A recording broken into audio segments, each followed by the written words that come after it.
हाय बच्चों, कैसे हैं आप सभी। आई होप अच्छे होंगे, राइट। चलिए, मैं योगिता प्रजापति यूट्यूब चैनल पे ऐसे ही बच्चों का स्वागत करती हूँ और आज मैं आपके लिए लेके आई हूँ 2.2 एक्सरसाइज का क्वेश्चन नंबर फर्स्ट। इस क्वेश्चन का ये हमारा लास्ट सम है 6 नंबर का, जिसे मैं सॉल्व करा रही हूँ। इसके पहले मैंने 5 सम करा दिए हैं बच्चों, जो इसी फर्स्ट नंबर सम के थे। तो आप वो वीडियोस देख लीजिए, अच्छे समझ लीजिए, अपने डाउट क्लियर कर लीजिए, क्योंकि क्वेश्चन फर्स्ट में से एक सम डेफिनेटली एग्जाम में पूछा जाता है, राइट। तो चलिए करें स्टार्ट। हाँ, स्टार्ट करने के पहले एक बात और कहना चाहती हूँ, साथ ही साथ आप लाइक शेयर भी करते जाइए, तो सब्सक्राइब भी कीजिए, राइट बच्चों, ताकि हर एक्सरसाइज के प्रत्येक सम आपको इसी तरह वीडियो के थ्रू मिलते जाएंगे, ठीक है। चलिए, क्या कहना है क्वेश्चन फर्स्ट में, निम्न द्विघात बहुपदों के शून्य ज्ञात कीजिए। हमें यहाँ पर शून्य ज्ञात करना है तथा शून्यकों एवं गुणांकों के बीच के संबंध की सत्यता की जांच करनी है। जो आपका आंसर आएगा, जो आपका शून्य का आएगा, फिर हमें उसके थ्रू जांच भी करनी है, ठीक है। तो यहाँ पर हमें सम दे रखा है 3x² माइनस x माइनस 4। तो देखो, एक तरह से ये जो सम है 9th क्लास में भी हमने पढ़ा होगा, ये फैक्टर्स है, गुणनखंड, मतलब बीच वाली जो संख्या होती है उसका गुणनखंड करना। अब x के आगे कुछ नहीं है तो हम 1 मानेंगे, राइट बच्चों। और मैं अगर आपसे कहूँ ऐसी दो संख्याएं बताओ जिसको हम माइनस करें तो 1 आना चाहिए, तो आप बता सकते हैं क्या डायरेक्टली?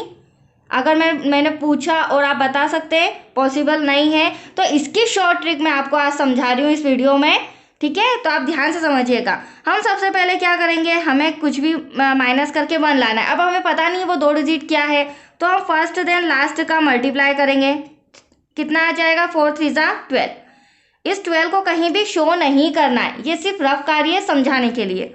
अब हम इसके फैक्टर्स निकालेंगे, गुणनखंड करेंगे। 2 6 12, 2 3 6, 3 1 3।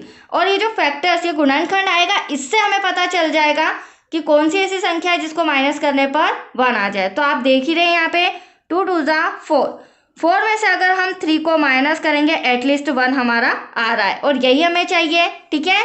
और अगर इन दो संख्याओं का मैं मल्टीप्लाई करूँ तो 12 भी आ रहा है, हालांकि 12 कहीं भी शो नहीं होगा। आया आपको समझ में? यही इस सम की ट्रिक थी। अब तो इजीली हम सॉल्व कर लेंगे। फर्स्ट स्टेप में क्या हो जाएगा, ब्रैकेट लगेगा हर बार की तरह। रफ में हमने क्या किया है, माइनस। जो भी प्लस माइनस होता है उसी की वैल्यू होती है।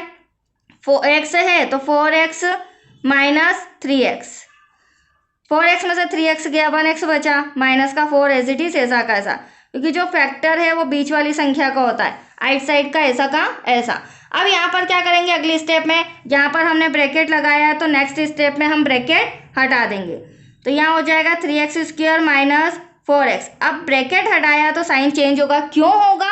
क्योंकि ब्रैकेट के बाद माइनस का साइन है, दैट्स क्लियर। 3x माइनस का 4। तो आप देख रहे हैं, ब्रैकेट लगाया, हटाया, अगली स्टेप, ये हमारी फर्स्ट टर्म, ये हमारी सेकेंड टर्म। ये टर्म अलग अलग क्यों किए? क्योंकि यहाँ से मुझे कॉमन निकालना है, क्योंकि मुझे शून्य ज्ञात करना है बच्चों। तो यहाँ आप देख रहे हैं, यहाँ भी x है, यहाँ भी x है, तो x तो कॉमन आ चुका है, राइट। बट डिजिट में कॉमन नहीं ले सकती हूँ। क्यों नहीं ले सकती हूँ? क्योंकि यहाँ पर ये 3 है और यहाँ पर ये 4 है।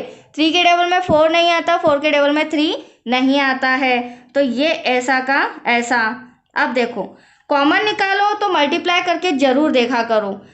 x का 3x में किया तो 3 1 3, x का x में क्या, x² माइनस x का 4 में क्या, 4x, तो हमने कॉमन सही निकाला है।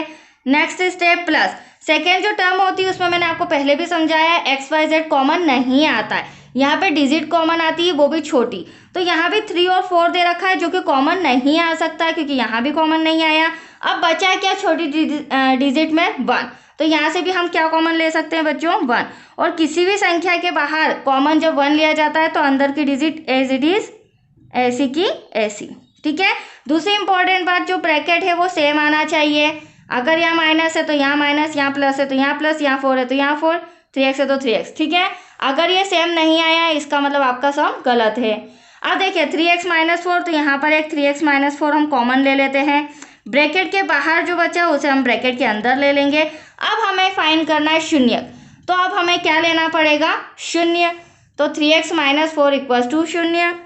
देखिए ब्रैकेट हटा देते हैं, 3x माइनस 4 इक्वल्स टू शून्य, comma x plus 1 equals to शून्य।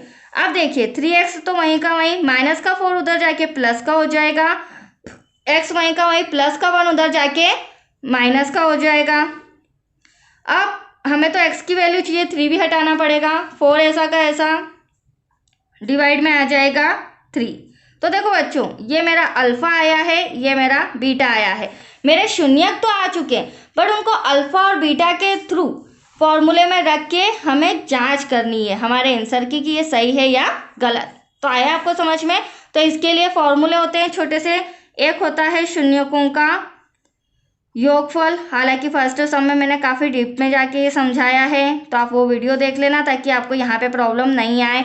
अल्फा प्लस बीटा, तो अल्फा कितना हो जाएगा अपना 4/3 प्लस बीटा कितना हो जाएगा माइनस का 1। Any doubt? अब इसे हम सॉल्व करते हैं। 4/3 एज इट इज ऐसा का ऐसा प्लस माइनस माइनस का 1। यहाँ अपॉन में कुछ नहीं है तो मन से 1 ले सकते हैं बच्चों। क्रॉस मल्टीप्लिकेशन, क्योंकि प्लस माइनस में तिर्यक गुणा होता है और इनटू में आमने सामने मल्टीप्लाई। तो यहाँ हो जाएगा 4 1 जा 4, 3 1 जा 3 और 3 1 जा 3। अब यहाँ पर हमारे सामने आ चुका है 4 में से 3 माइनस करेंगे तो 1 आएगा और डिवाइड में 3। तो इसे मैं यहाँ पर लिख लेती हूँ तो आपको क्लियरली समझ में आ जाएगा। 4 में से 3 गया, बचा 1 और डिवाइड में 3। अब जो इसे हम लिखेंगे उसको किस अकॉर्डिंग लिख सकते हैं? तो देखो यहाँ पर कुछ इंस्ट्रक्शन है। जो 1 है वो मेरा x का गुणांक है, मतलब ऊपर वाली जो डिजिट जो भी आती है वो x का गुणांक होती है। फिर हम आंसर में चेक करते हैं कि हमारा आंसर सही है या नहीं। और नीचे वाली होती है वो x² का गुणांक। तो देखो 1 और 3 x का गुणांक, तो अभी मैंने आपको समझाया था x के आगे कुछ नहीं तो 1 मानेंगे, ठीक है। तो x का 1 भी आ रहा है गुणांक और x² का गुणांक 3, तो वो भी मेरा आंसर आ रहा है। अब मुझे क्या लाना है? ये 4 अचर पद लाना है, ठीक है। तो देखिए अब 4 लाने के लिए हम क्या करेंगे? फिर छोटा सा फॉर्मूला। अब जो फॉर्मूला लगेगा वो गुणनखंड का लगेगा, शून्यकों का गुणनखंड गुणनफल। तो शून्यकों का गुणनफल होता है अल्फा डॉट बीटा। अल्फा अभी मैंने आपको सब में बताया था बच्चों, कितना आया था हमारा अल्फा 4/3 ब्रैकेट क्लोज। बीटा हमारा आया था माइनस का 1 ब्रैकेट क्लोज।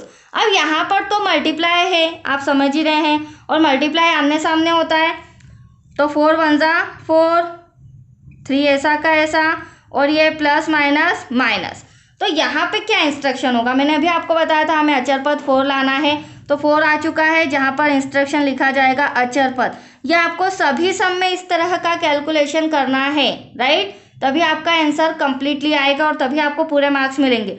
और 3 क्या हो जाएगा? x² का गुणांक। जैसे यहाँ पर लिखा था ऐसे ही हम यहाँ पर भी लिख देंगे x² का गुणांक।